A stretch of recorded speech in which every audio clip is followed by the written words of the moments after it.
The collapse of Rome, Britain's darkest days. The White Cliffs of Dover. For centuries, they've marked the edge of Britain, a frontier between island and continent. 2,000 years ago, Roman soldiers gazed upon these same cliffs, preparing to cross the Channel, to bring civilization to what they saw as a barbarous land. For nearly 400 years, Rome ruled here. Cities rose from the wilderness. Roads cut through ancient forests. Baths, temples, forums, all the trappings of empire took root in British soil. And then, in the space of a generation, it all came crashing down. What followed were the darkest centuries in British history. An age so obscure, so poorly documented, that we call it the Dark Ages. This is the story of how Roman Britain died, and what rose from its ashes. The year is 410 AD. In the eternal city of Rome itself, chaos reigns. Just days before, the unthinkable has happened. Alaric the Visigoth and his Gothic warriors have breached the walls, sacking the city for the first time in 800 years. The psychological blow is immense. Rome, the center of the world, has fallen to barbarians. Refugees flee in every direction. The Western Empire, already fracturing, begins its final descent into oblivion. And in distant Britain, the furthest province of the empire, word arrives that changes everything. The Emperor Honorius, besieged on all sides, sends a message to the cities of Britain. Defend yourselves. Rome can no longer help you. With those words, 4 centuries of Roman rule effectively end. But what was Roman Britain really like before the collapse? To understand the fall, we must first understand what was lost. At its height in the 2nd and 3rd centuries, Roman Britain was a prosperous, organized society. Perhaps 3 to 4 million people lived here, concentrated in the fertile lowlands of the south and east. London, or Londinium as the Romans called it, was a thriving port city of perhaps 30,000 souls. Smaller but still significant towns dotted the landscape. York, Chester, Lincoln, Colchester, Bath. Each with its forum, its baths, its temples to Roman gods. The countryside was equally transformed. Vast villa estates, some covering thousands of acres, produced grain, wool, and other goods for export to the continent. The villa at Chedworth in the Cotswolds, with its elaborate mosaics and underfloor heating, gives us a glimpse of the luxury enjoyed by Romano-British aristocrats. Connecting it all was the road network. Over 10,000 miles of paved roads crisscrossed the province, built to last centuries. Some are still in use today, buried beneath modern motorways. Watling Street, Ermine Street, Fosse Way. These weren't just dirt tracks. They were engineering marvels, raised on stone foundations, cambered for drainage, wide enough for 2 carts to pass. An army could march from London to York in just 5 days. Messages travelled even faster, carried by imperial couriers on horseback, changing mounts at posting stations along the way. This infrastructure didn't just move soldiers. It moved ideas, goods, culture. A merchant in Londinium could order wine from Gaul, olive oil from Spain, fine pottery from the Rhineland. All would arrive within weeks. Britain was connected to a vast economic network stretching from Scotland to the Sahara, from the Atlantic to the Euphrates. And then there was the army.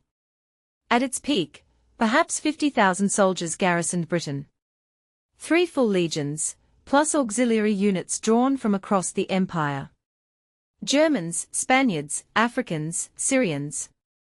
All served here, manning the great fortresses along Hadrian's Wall, the signal towers of the Saxon shore, the urban garrisons of the interior. They were professional soldiers, trained to Roman standards, equipped with standardized weapons and armor. A legionary could march 20 miles in a day wearing full kit. In battle, they fought in disciplined formations that had conquered the known world. No tribal war band could stand against them.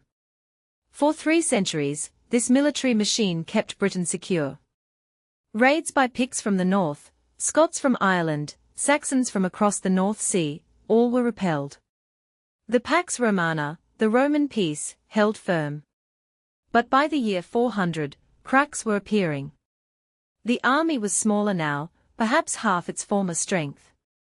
Soldiers were increasingly recruited locally, sons following fathers into hereditary military service.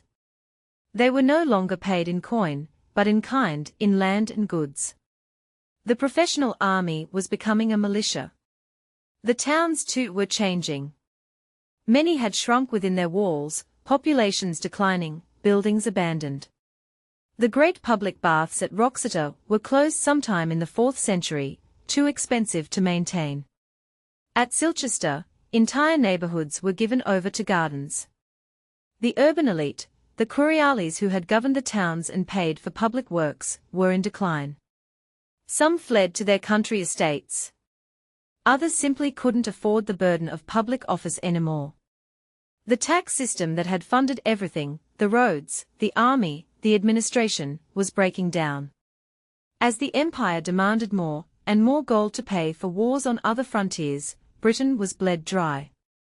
And then came the winter of 406. On the last day of the year, a massive horde crossed the frozen Rhine. Vandals, Alans, Suevi, entire nations on the move, fleeing the Huns, who were themselves fleeing drought and starvation on the Eurasian steppe. They poured into Gaul, overwhelming the frontier defences. Cities burned. The countryside was ravaged. And the Roman army in Britain, watching from across the Channel, realized they were now cut off. Supplies from the continent stopped arriving. Pay stopped arriving. Messages from the imperial court stopped arriving. Britain was on its own. In this moment of crisis, the army in Britain did what Roman armies had done for centuries when abandoned by incompetent emperors. They elevated their own candidate. A common soldier named Constantine was proclaimed emperor by his troops. He took the name Constantine III, evoking the memory of Constantine the Great, who had himself been proclaimed emperor at York a century before. It was a bold move. Constantine gathered what troops he could, perhaps stripping the garrisons of the north and west, and crossed to Gaul. For a few years, he actually held his own, controlling much of Gaul and Spain, negotiating with barbarian warlords, playing the game of imperial politics. But in 411, he was defeated by forces loyal to the legitimate emperor Honorius. He was captured and executed. The troops he had taken to Gaul never returned. Britain was now virtually defenseless. And it was at this moment, probably in 410, that Honorius sent his famous rescript. The cities of Britain were to look to their own defense. Rome was done with them. It's hard to overstate how shocking this must have been. For 400 years, Britain had been part of something larger. Part of an empire that stretched from the Scottish Highlands to the deserts of Arabia. An empire with a single currency, a single legal system, a single language of administration. An empire that guaranteed security, that maintained roads and aqueducts, that enforced contracts and property rights. And now, overnight, that was gone. The Romano-British elite, the urban aristocrats who had grown wealthy under Roman rule, suddenly found themselves adrift. There was no emperor to appeal to. No army to call on. No imperial officials to enforce order. They were on their own. What happened next is one of the great mysteries of British history. We have almost no written sources for the 5th century. No histories, no chronicles, no official documents. The Roman bureaucracy, with its meticulous record-keeping, simply vanished. Literacy, never widespread, declined sharply. The few people who could still read and write had more pressing concerns than recording events for posterity. They were trying to survive. So we are left with archaeology, a handful of inscriptions, and one extraordinary source written sometime in the 6th century by a British monk named Gildas. His work, On the Ruin and Conquest of Britain, is less a history than a sermon, a furious denunciation of his contemporaries. But buried within the biblical quotations and rhetorical excess are glimpses of what happened after Rome fell. According to Gilders, the Romano-British initially tried to maintain order themselves. Local councils, the remnants of Roman civic administration, took charge. They organized militias, repaired fortifications, tried to keep the infrastructure functioning. For a time, it worked. But then came the raiders. Picts from beyond Hadrian's Wall, Scots from Ireland, Saxons from across the North Sea. Without the Roman army to stop them, they came in ever greater numbers. Coastal settlements were burned. Villas were abandoned. The wealthy fled inland, seeking safety in the old hill forts their ancestors had built before the Romans came. Gilders describes scenes of horror. Entire populations enslaved. Cities put to the torch. Survivors fleeing to the mountains, or across the sea to Brittany. He quotes the so-called groans of the Britons, desperate appeals for help sent to the Roman commander in Gaul. The barbarians drive us to the sea drives us back to the barbarians. Between these two kinds of death, we are either drowned or slaughtered. No help came. In desperation, the Romano-British made a fateful decision. If they couldn't get help from Rome, they would hire their own soldiers. Germanic mercenaries, Saxons and Angles from across the North Sea, were invited to Britain. They would be given land and supplies in exchange for fighting the Picts and Scots. It was a strategy that had worked before. The late Roman army was full of Germanic troops.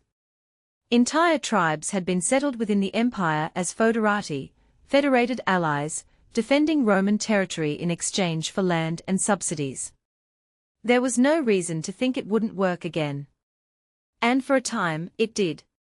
The Germanic mercenaries, led according to later tradition by two brothers named Hengist and Horsa, fought effectively. The raids from the north and west were beaten back. Order, of a sort, was restored. But then, sometime around the middle of the 5th century, everything went wrong. The mercenaries rebelled. Perhaps they weren't being paid enough. Perhaps more of their kinsmen arrived from the continent, changing the balance of power. Perhaps they simply saw an opportunity. Britain was rich, its defenses weak, its people divided. Why serve when they could rule? Gilders describes what followed as a catastrophe. Cities were burned. The Romano-British elite, those who had survived the earlier raids, were now killed or enslaved by the very people they had hired to protect them. Refugees fled west to Wales and Cornwall, or north beyond Hadrian's Wall, or across the sea to Brittany. The lowlands of the south and east, the heartland of Roman Britain, fell under Germanic control. Archaeology confirms much of this grim picture. In the middle decades of the 5th century, there's a dramatic change in the material culture of Eastern Britain. Roman-style pottery disappears, replaced by crude handmade wares. Coins, the lifeblood of the Roman economy, vanish entirely. Britain returned to a barter economy, something not seen for 400 years. Villas were abandoned, their roofs collapsing, their mosaics buried under debris. At Wroxeter, the old Roman city, timber buildings were erected over the ruins of stone structures. The people living there had little connection to the Roman past. They couldn't read Latin. They didn't know how to work stone. They were starting over, from scratch. And it wasn't just material culture that changed. The very landscape was transformed. The Roman road network, once meticulously maintained, began to decay. Without central authority to organize repairs, roads became rutted and overgrown. Bridges collapsed. The great aqueducts that had supplied cities with water fell into disrepair. At Bath, the sacred spring that had drawn pilgrims for centuries was abandoned, its elaborate complex of baths silting up. The forest began to reclaim cleared land. Without the intensive agriculture of the Roman period, the population declined sharply. From perhaps 3 or 4 million at the height of Roman rule, Britain's population may have fallen to 2 million, or less by the year 500. Famine, disease, and violence took a terrible toll. The Germanic settlers, the Angles, Saxons, and Jutes who now controlled the east, were a different people with a different culture. They were farmers and warriors, organized in small kinship groups, each led by a chieftain. They had no cities, no writing, no coinage. They cremated their dead and placed the ashes in urns, along with grave goods for the afterlife. Swords, spears, brooches, beads. Their pottery was decorated with simple geometric patterns. Their buildings were timber halls, not stone structures. They worshipped pagan gods. Woden, Thuna, Ti. The old Roman gods, Jupiter, Mars, Mercury, were forgotten. So too was Christianity, which had taken root in Britain during the later Roman period. The Anglo-Saxons were resolutely pagan. They would remain so for 200 years. In the West, however, a different story unfolded. In Wales, Cornwall, Cumbria, and the lands beyond Hadrian's Wall, Romano-British culture survived, transformed but recognizable. These areas had never been as thoroughly Romanized as the lowlands. The native language, Brittonic, a Celtic tongue related to Welsh, had remained dominant. The elite spoke Latin, but the common people did not. When the Roman administration collapsed, these regions simply reverted to older patterns. Tribal kingdoms emerged, ruled by warlords who claimed descent from Roman officials or ancient Celtic chieftains. They still considered themselves Roman, or at least the heirs of Rome. They were Christian, their churches maintained by monks who preserved literacy and learning. And they remembered. They remembered the roads, the cities, the order that Rome had brought. They remembered, and they resented the Anglo-Saxons who had destroyed it. This is the world Gildas was writing about, probably in the 530s or 540s. A world divided between the Germanic East and the British West. A world where the memory of Rome was fading but not yet gone. Gildas himself was clearly educated in the Roman tradition. His Latin, while not classical, is competent. He quotes extensively from the Bible and earlier Christian writers. He addresses 5 British kings by name, denouncing them for their sins. Constantine of Dumnonia, Aurelius Caninus, Vortipor of Dyfed, Cuneglasus, and Maelgwn of Gwynedd. These were the rulers of the surviving British kingdoms, and Gildas had nothing good to say about them. They were tyrants, adulterers, murderers. They oppressed their own people, and fought amongst themselves instead of uniting against the Saxons. The church was corrupt, its bishops worldly and ignorant. Society was falling apart. But Gildas also preserves a tradition of British resistance. He speaks of a figure named Ambrosius Aurelianus, a man of Roman descent who organized the Britons and won victories against the Saxons. This was sometime around the year 500, 2 generations before Gildas wrote. Ambrosius is described as a last remnant of the Roman world, a man who remembered what had been lost and fought to restore it. Later tradition would transform Ambrosius into King Arthur, the legendary hero who united the Britons and defeated the Saxons at the Battle of Badon Hill. Whether Arthur really existed is debated. Gildas mentions Badon, but not Arthur. Later sources, written centuries after the fact, do name Arthur. But whoever led the Britons, the victory at Badon was real. For a generation, perhaps 2, the Saxon advance was halted. The border between British and Saxon lands stabilized. There was peace, of a sort. It was during this peace that Gildas wrote. But even as he put pen to parchment, the world was about to change again. For in the year 536, something extraordinary happened. All across the northern hemisphere, the sun dimmed. Contemporary sources describe it as giving light without brightness, like the moon. It lasted for months, perhaps a year or more. Crops failed. Famine spread. And then came plague. The first outbreak of bubonic plague, the same disease that would later ravage Europe as the Black Death, arrived in the Mediterranean world in 541. Within a few years, it had spread to Britain. The Irish annals record the deaths of kings and bishops. In Britain, entire settlements were abandoned. At Wroxeter, the population collapsed. The city, which had survived the Saxon invasions, could not survive the plague. Modern science has confirmed these accounts. Tree ring data shows a dramatic cooling event in the mid-6th century, probably caused by a massive volcanic eruption, possibly in Iceland or Indonesia. The eruption threw so much ash into the atmosphere that it blocked sunlight, causing temperatures to drop and crops to fail. Combined with the plague, which may have killed half the population of Europe, the result was catastrophic.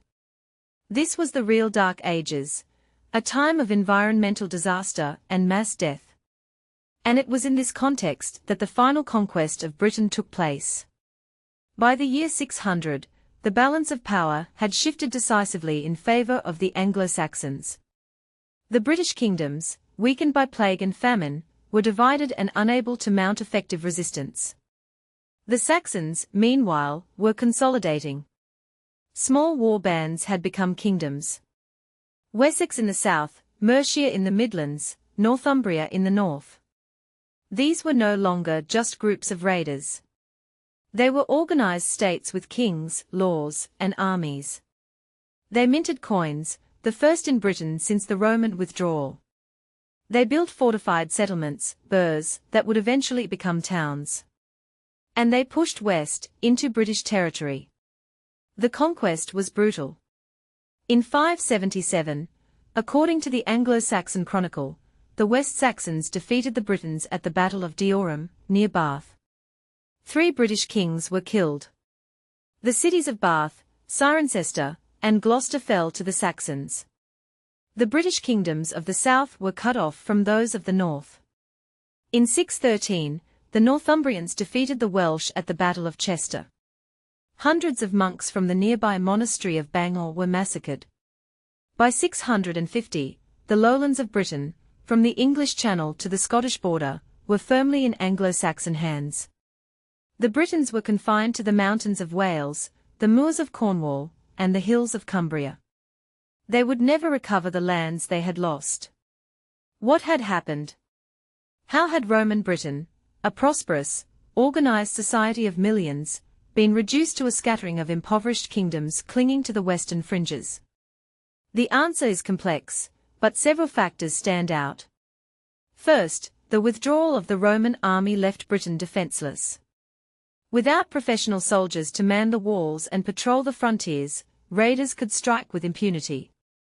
Second, the collapse of the Roman economy devastated urban life. Without coins, without long-distance trade, cities couldn't function. The urban elite, who had been the backbone of Romano-British society, either fled or were killed. Third, the British kingdoms that emerged after Rome fell were divided and weak. They fought each other as much as they fought the Saxons. There was no unity, no coordinated resistance.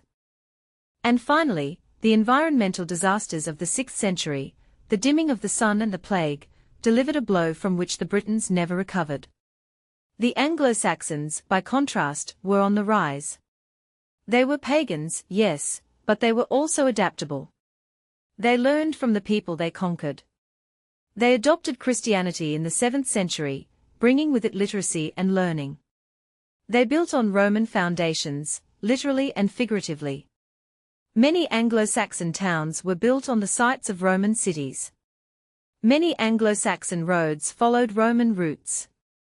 The fusion of Germanic and British culture would eventually produce something new, England. But that fusion came at a terrible cost. The Romano-British world, with its cities and villas, its roads and aqueducts, its literacy and law, was destroyed. It would be centuries before anything comparable emerged. And what of the people? What happened to the Romano-British population of the lowlands? Were they killed, enslaved, driven out? Or did they survive, gradually adopting Anglo-Saxon language and culture? The answer is probably all of the above. Some fled west to Wales or across the sea to Brittany. Others were enslaved. The Anglo-Saxon word for Britain, weal, also means slave.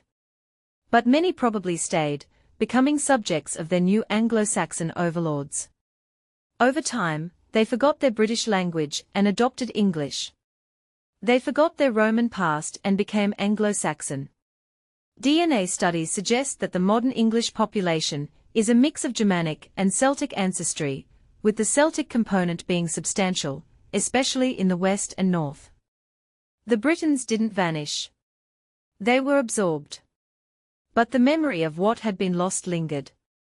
In Wales, in Cornwall, in Brittany, the Britons preserved their language and their traditions. They told stories of a golden age, when the Romans ruled and Britain was prosperous and secure. They told stories of heroes who had fought the Saxons. Ambrosius Aurelianus, King Arthur, Urien of Reged. These stories, passed down orally for generations, were eventually written down in the Middle Ages. They became the matter of Britain, the Arthurian legends that would inspire poets and storytellers for 1,000 years. At their heart was a longing for a lost world, a world of order and civilization that had been destroyed by barbarians. It was a romanticized vision, to be sure. Roman Britain had its share of problems. But compared to what came after, it must have seemed like paradise. The collapse of Roman Britain is a cautionary tale. It shows how quickly a complex society can unravel when the systems that sustain it break down.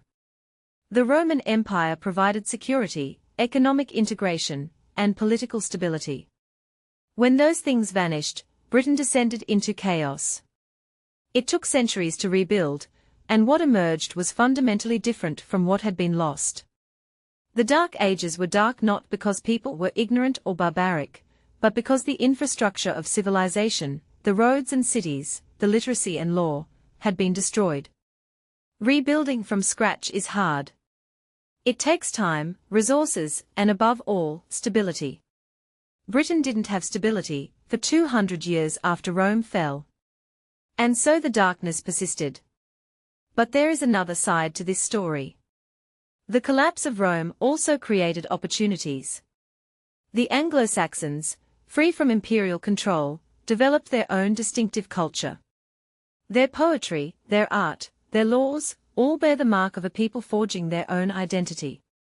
The British kingdoms of the West, while diminished, preserved traditions that went back to the Iron Age, traditions that had been suppressed under Roman rule. And from the fusion of these two cultures, British and Germanic, would eventually emerge a new nation. England was born in the ruins of Roman Britain. It was a painful birth, marked by violence and loss. But it was also a creative process, a reimagining of what Britain could be. The story of the collapse is also a story of survival.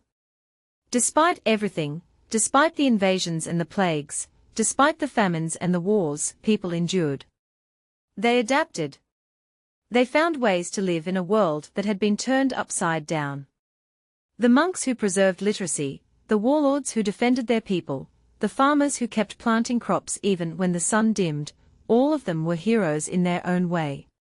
They kept civilization alive, even if only as a flickering candle in the darkness. And eventually, the candle grew brighter.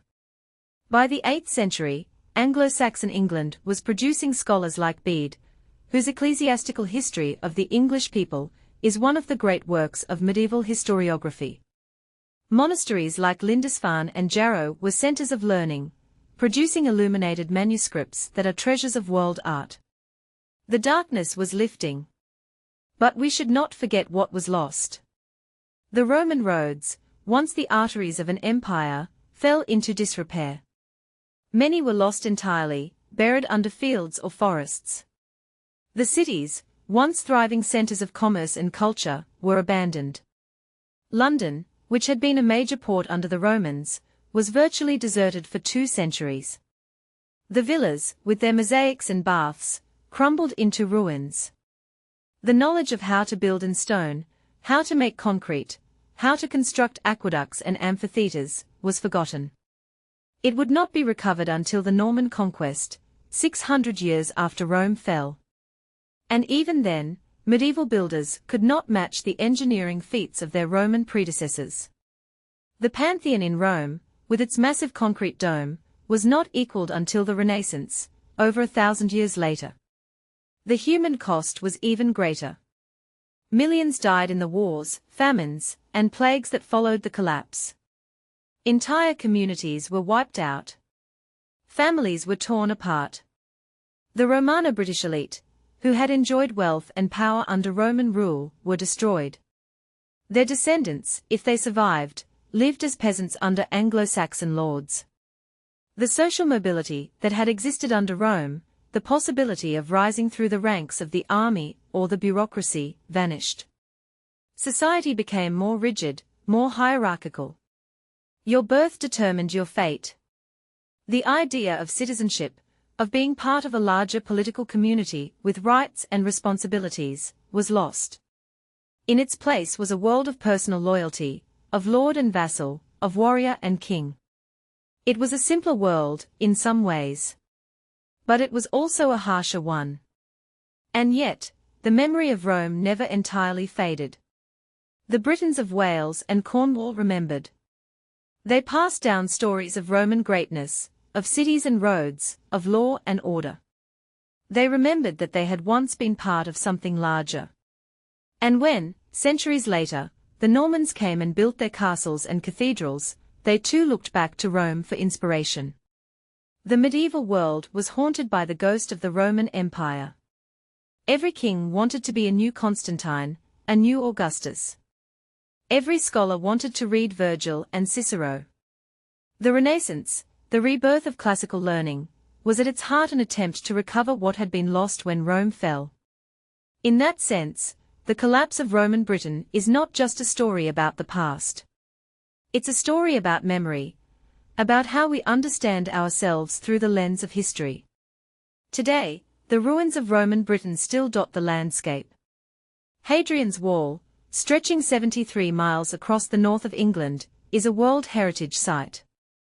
The baths at Bath, fed by the same hot spring the Romans used, are a major tourist attraction. The amphitheatre at Caerleon, the walls at York, the villa at Fishburn, all testify to the grandeur of what once was.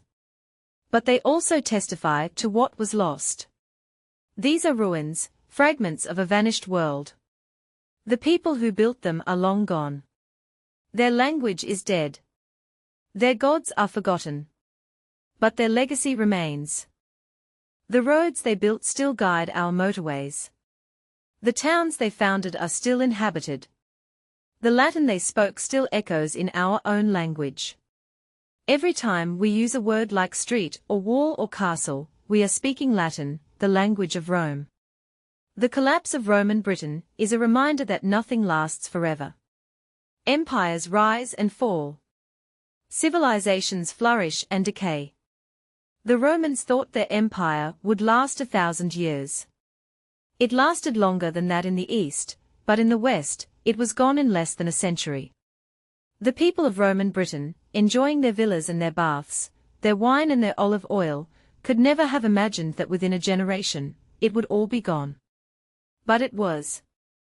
And in its place came something new, something that would eventually become England. History is not a straight line. It's a cycle of creation and destruction, of growth and decay. The Dark Ages were dark, yes. But they were also a time of transformation, a crucible in which a new world was forged. So what can we learn from the collapse of Roman Britain? Perhaps the most important lesson is that complexity is fragile. The Roman Empire was one of the most complex societies ever created. It had a vast bureaucracy, a sophisticated economy, a professional army. But all of that complexity depended on certain preconditions.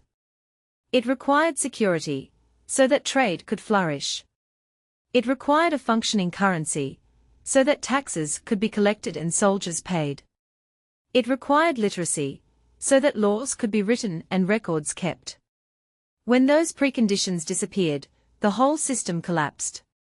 And once it collapsed, it couldn't be rebuilt quickly. It took centuries. Complexity is hard to create and easy to destroy. Another lesson is the importance of unity. The Romano-British elite, faced with the Saxon threat, could not unite.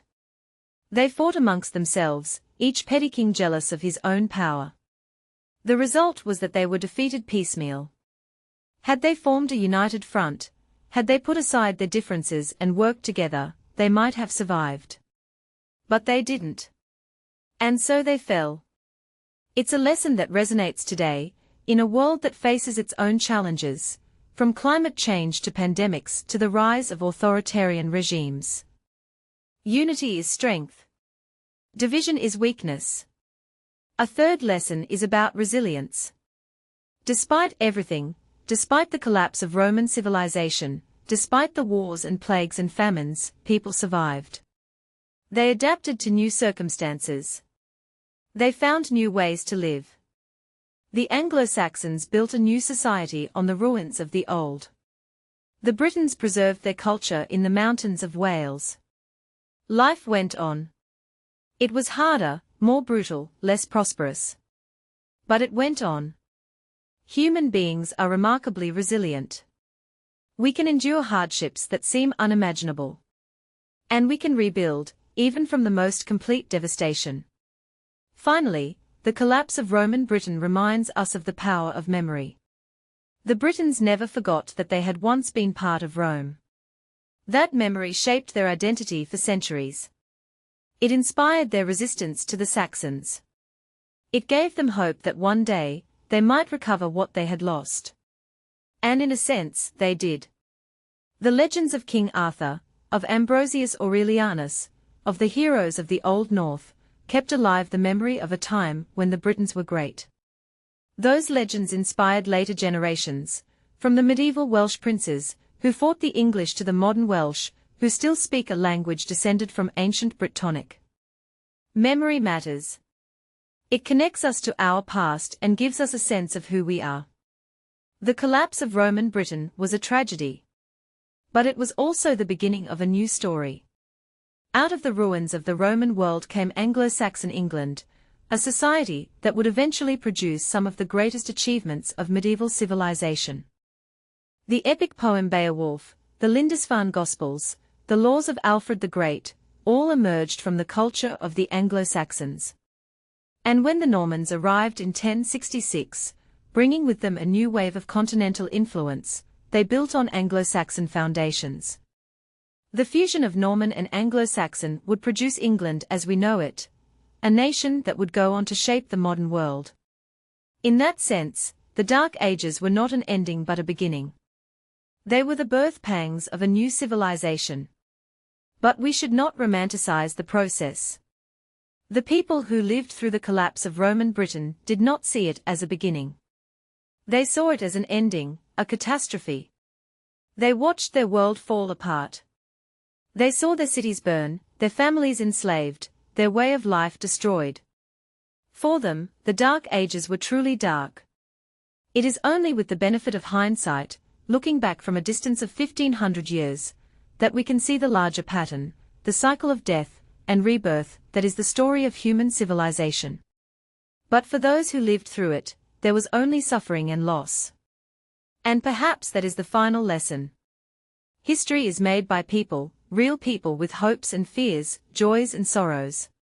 The collapse of Roman Britain is not just a story about roads and cities, about armies and kings. It's a story about millions of individual lives, most of them now lost to memory. The farmer who watched Saxon raiders burn his fields. The merchant who saw his business collapse when the coins stopped coming. The aristocrat who fled his villa in the night, never to return. The slave who seized freedom in the chaos, only to die of plague a few years later. The monk who copied manuscripts by candlelight, preserving knowledge for a future he would never see. These are the people who lived through the Dark Ages. They are the real heroes of this story. And though we may never know their names, we owe them a debt. They kept the flame of civilization alive, however dimly, through the darkest of times. And because of them, the light eventually returned.